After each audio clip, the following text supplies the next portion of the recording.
Everybody should have a NAS. There's a lot of options out there, and it might be confusing, even to someone who's like a professional and knows all kinds of different things. And I think there are 5 really key things that we should look at to help you figure out which NAS is best for you.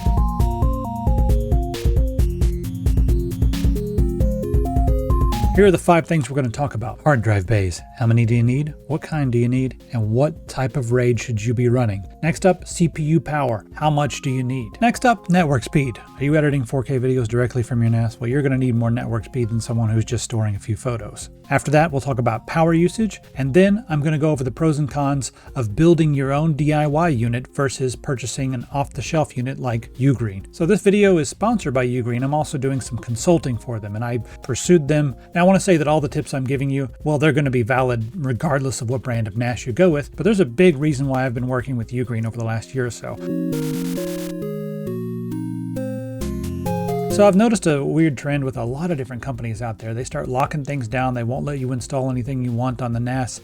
Then they start locking things behind either a paywall or forcing you to buy their own custom hard drives in order to take advantage of all the features that they have. UGREEN has kind of been going in the opposite direction. It's a computer. You buy it, it's a computer. It comes with the UGREEN OS, which I like and use, but you can install any operating system that you want. You want to try TrueNAS? Sure, go ahead. You can even install Windows on there, or just a regular desktop version of Linux, whatever. It's not locked down. And you can do this without overwriting the UGREEN OS because it's installed on an internal 128 gigabyte M.2 NVMe, but you have NVMe slots on a lot of these, so you can install a new operating system on that one and then use the BIOS to switch back and forth, dual boot, or just try out a new OS if you wanted to. I also wanted to do this right before Prime Day because all of these are going to be 20% off. So over on Amazon right now, they're only 10% off, 20% off of the list price. I mean, just on the DXP 4800, you're going to be saving about almost $100. Make sure you grab these things on Prime Day. I'll put links to all this stuff down there in the description to make sure that you can grab those deals. Next up, they have a really wide compatibility list. So all you do is come over here and just say, we're going to talk about the 4800 Plus right here. Let's do the 6800 Plus. Why not? Select that one, and there it is. Here's all the SATA hard drives that they have tested and verified to be working. Now, most SATA hard drives are going to work in here, so that's just the ones they've tested. Here are the M.2 that they've tested, and I have tried some that are not on this list, and they generally do work, but these are the ones that are official, so if you want to be the safest possible and make sure that it's going to work, these are certified and tested by them. They've also done the same thing with their DDR5 memory, and they've also tried SD cards and peripherals. They've tested all this stuff here. Just come up here and click on the model, and then you can see what works. Above and beyond all that, I actually like the software a lot, and they keep adding new features. That's one of the reasons why I'm doing a little consulting, because I keep telling them, hey, we need this app, we need this app, we need this app, and they'll put stuff on there like they put Jellyfin on there. So that's why I've been working with UGREEN. And I'll use them as a reference as we talk about those 5 things that you should be considering when you purchase a NAS. Hard drive base. How many do you need? Well, a lot of this has to do with how much storage you want. There's also another thing to think about, and that's how much data security do you need? What are you doing with your drives? You got really sensitive data? Well, it's always good to have more drives so you can have more parity, and that'll, let you figure out which kind of RAID you want to run. With 2 bays, you really only got 2 choices. RAID 0, which is dangerous. I don't want to do it. It's fast, but it's dangerous. And then RAID 1, which is one drive where all your data goes, and then the second drive is just backup, so it's parity. With 4 bays, you've got 2 real options in my opinion. You've got RAID 5, which I think most people are going to be okay with, and then you have RAID 10. RAID 5, what that does is it lets you use 3 drives. So you get, say you're getting 20 terabyte drives and you get 4 of them. Well, one of those drives is going to be parity. So you'll have 60 terabytes of usable data, 20 terabytes of that is for redundancy. You can have up to 1 drive fail in this sort of a setup. If 2 drives fail at the same time, then you're out of luck. It's rare, but if you have stuff that's like really, really important and you want to make sure that it's always secure, you're going to want to go with RAID 10. So you put 4 drives in, 2 of them are for data storage and 2 of them are for parity. So that's kind of a good, mix of redundancy, and it does give you some decent speed. That's how I would do it if I really, really, really valued my data and didn't want anything to go wrong. Now, when you step up to a 6 bay, that opens up another door. Now we have RAID 6. What RAID 6 can do is let you have 4 drives that are just storage and 2 drives for parity. RAID 6 is probably my favorite. It's like the sweet spot because 2 drives can go bad out of those 4 that you have in there. And then, you've got the 2 drives for parity. So you just go grab another drive. If one of them goes bad, swap it out. And as long as, 3 don't go bad, which is very rare, then you're going to be safe. So I think RAID 6 is a really, really good combination of, redundancy and also gives you a good amount of speed. The other thing about a 6-bay is if you wanted to, you can mix and match. Say you wanted to do four drives and put them in RAID 5, well, you can do that. And then you got 2 left over. You can just do those in JBOD or whatever. What's JBOD? That's just a bunch of drives. If you're someone who doesn't know anything about what I'm talking about, that's just a bunch of drives. You can just have a couple extra hard drives in there. There's no parity. They're just for whatever. Just throw junk on them. Use them like a hard drive in your computer.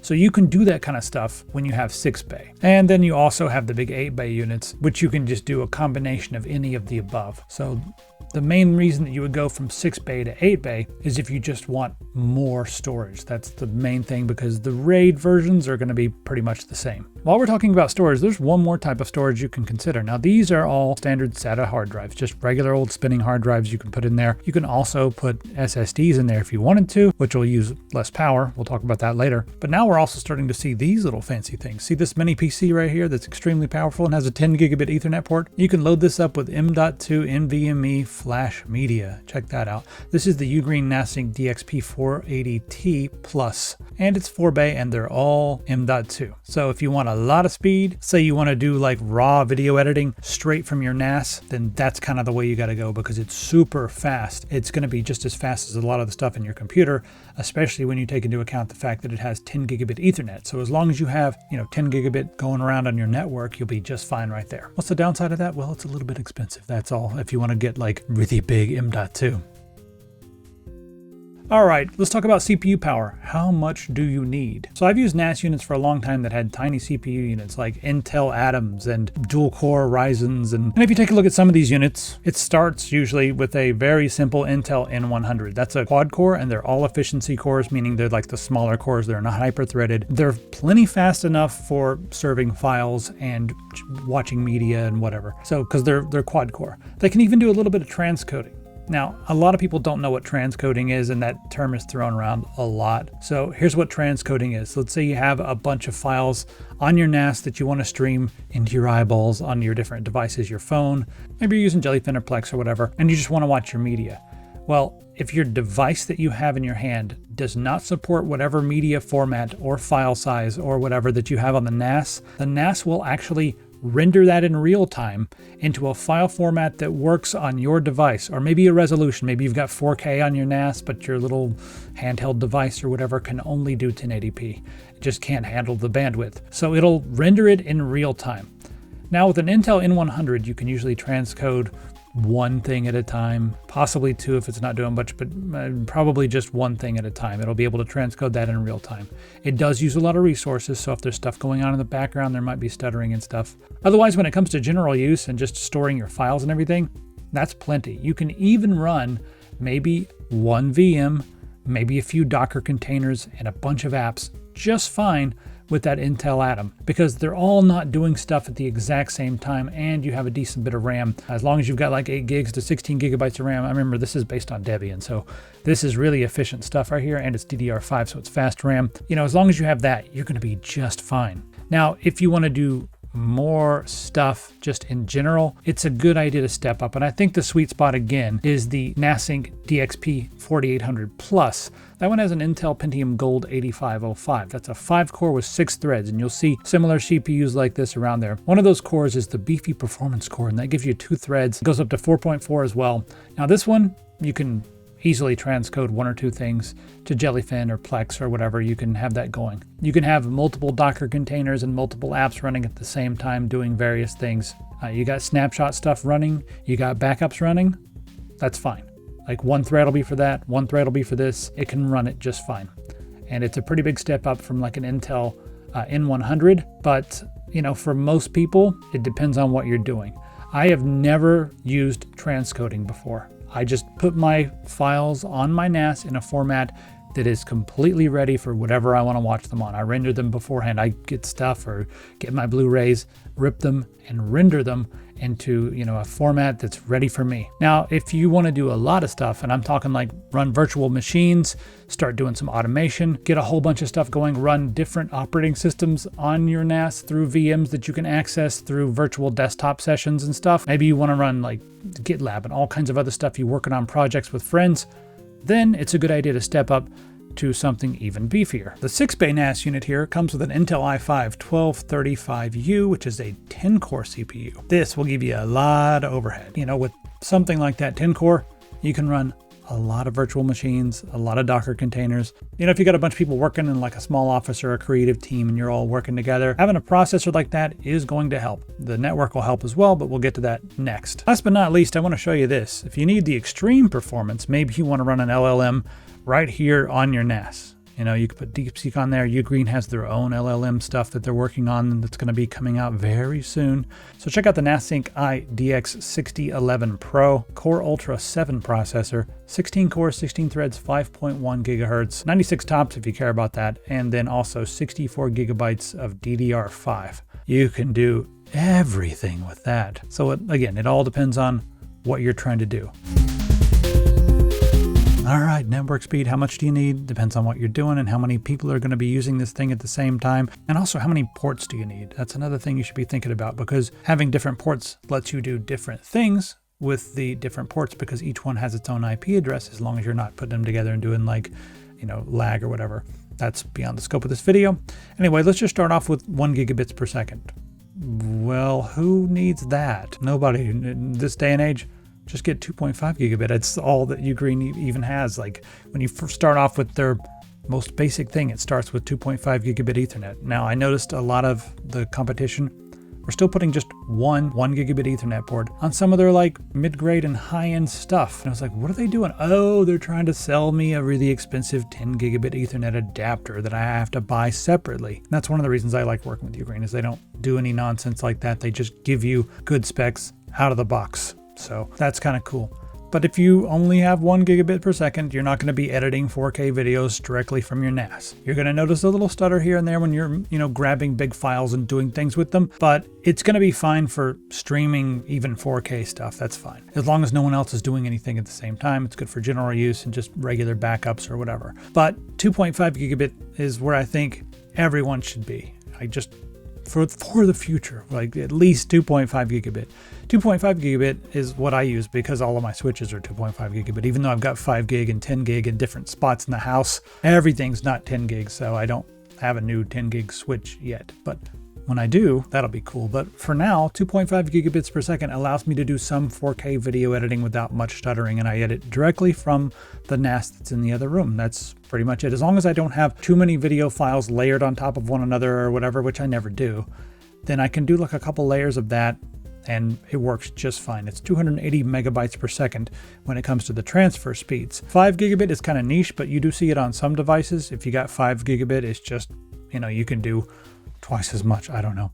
So 10 gigabit, you're going to see that around. That's like becoming like the top end industry standard when it comes to like serious creative work or just whatever nerd stuff. I don't know. 10 gig is going to be good for 4K or even 8K video editing directly from your NAS. You can sync up large projects, multiple users, no problem. 10 people at the same time, whatever, doing different things. Yeah, the CPU is probably going to be your bottleneck, not the 10 gig Ethernet. Now, with a lot of these devices, you have multiple Ethernet ports. Let me give you a scenario where you might want that. For mine, I keep both of my Ethernet ports separate, and that gives me 2 different IP addresses. Now, what I can do is if I'm mapping network drives on my computer, I can map them using one IP address, and then if I have someone else working and I want to make sure that we both have a good connection, I can say, hey, map your network drive to this other IP address, and they can map it to that and I can map it to this, so we're both using a different physical interface while we're doing stuff. That's one thing. The other thing that you can do is say, okay, to connect to the internet and do that stuff,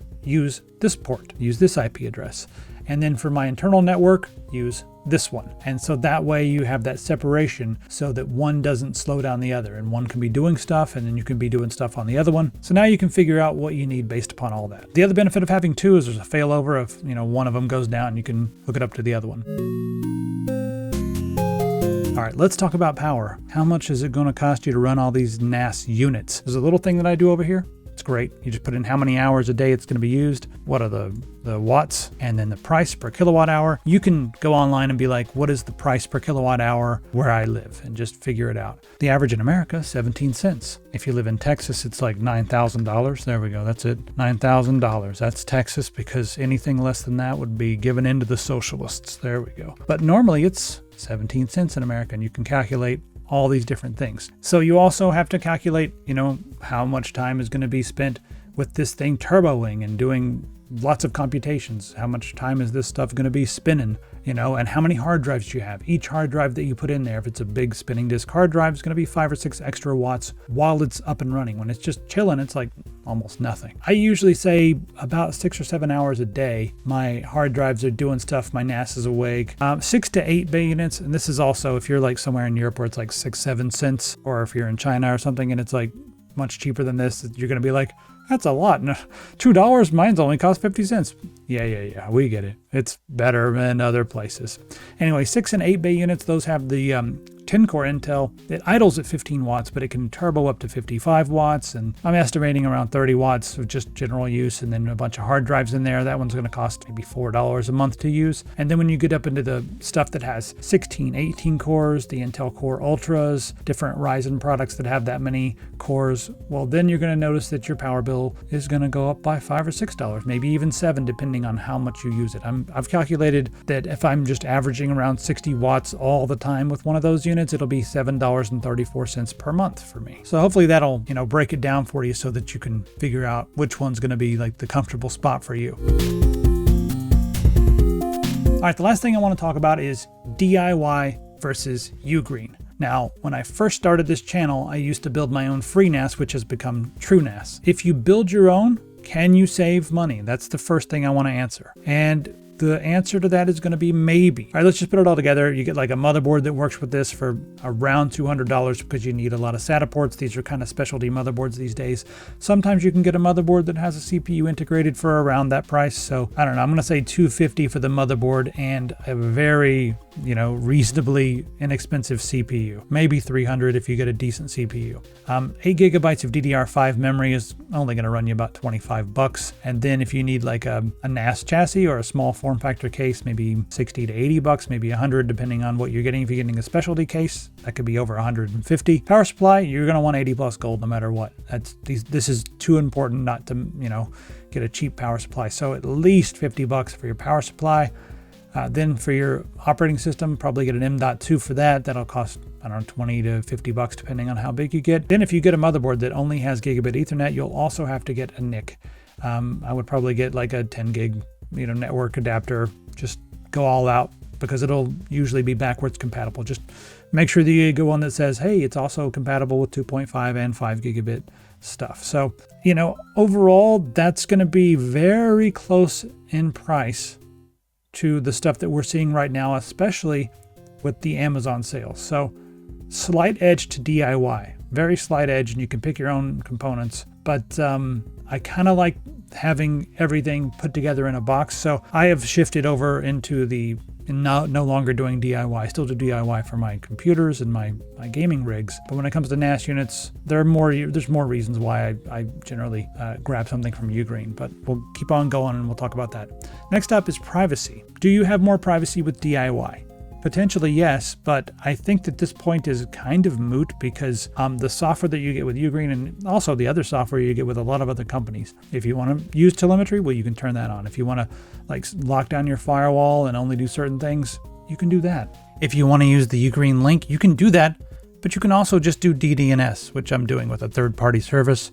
So you don't have to be connected whatsoever. You can disable everything, turn off telemetry, and if you're really worried, you can always run snort and sniff all those packets. That's all up to you. I'll give a slight edge to DIY when it comes to privacy, but I think this is mostly a moot point because you can control pretty much every element and make sure that nothing's, phoning home and it's only talking to you. So you can do all that if you wanted to. When it comes to reliability, well, that's the main reason I switched from DIY over to getting something that just is in a box. You turn it on and it runs. And I used the operating system that it comes with for a couple different reasons. One is the ease of use. The next is that, they've got their own curated app store that I prefer to use. This stuff has been tested.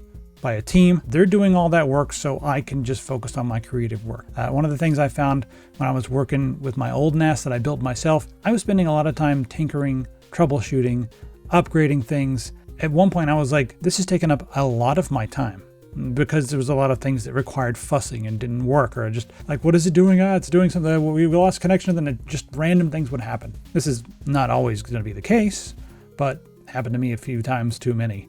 And I was like, no, I want to focus on making music, making games, doing stuff, creating things, editing these videos. I want to do that work. I don't want to fuss with my NAS. And that's why I switched over to using something that's ready to go, pre-built, and has an operating system on it. Generally, there's no fussing. It just works. I really just don't have time for constant tinkering. When it comes to operating system choice, DIY generally wins, especially if you're looking at a lot of the other brands like Synology and stuff that lock down their NAS units and say, it comes with this, you cannot install anything else. But for UGREEN, that point is moot, because you can install Unraid, you can install TrueNAS, you can install Ubuntu, you can install Windows. They don't lock it down. So operating system choice doesn't matter. Just whatever. When it comes to ease of use, well, if you know your way around TrueNAS or something and it's really easy for you, then sure. For a lot of people, myself included, I find TrueNAS to be a bit convoluted and a bit over the top. UGREEN is just so easy, you know? It's so easy to set up a virtual machine or whatever. I also use Proxmox, but I've got all kinds of stuff going on over here with Docker, WireGuard, Jellyfin, all kinds of things just happening while I'm also running Jellyfin. They now have an app, so I don't even need that one anymore. They've got Jellyfin right here now. I feel like the ease of use is definitely something that's better if you don't do DIY. So the final verdict, DIY slightly wins when it comes to the overall cost and the cost per performance or dollar per performance. Deployment time? No, not DIY. Reliability and updates? Not DIY. Use UGREEN or something like that. Privacy? About the same. Beginner friendly? Definitely not DIY. Street cred for the nerds? DIY. I feel like that's a big thing with a lot of this stuff, is street cred. And I have to be like, no, you don't understand. I don't build my own NAS anymore. I've had that conversation a few times where people are like, you don't build your own NAS? I would expect you to build your own NAS. And I'm like, no, I have stuff to do that's not tinkering with the NAS. So no, I don't build my own NAS. So that's my NAS buyer's guide. There's a lot of stuff going on here, but really one of these units is exactly what you need. And maybe by watching this, you realize that there's a few things that you'd like to do that you didn't even think of before, and now you need that. So sorry if I'm forcing you to upgrade, but you get more stuff done in the long run and have a better life. So maybe I'm not sorry. Anyway, say thanks to UGREEN for sponsoring. Don't forget to head over to Amazon for Prime Day and get 20% off all these units. Let me know what you think of all this. I'll see you in the comments.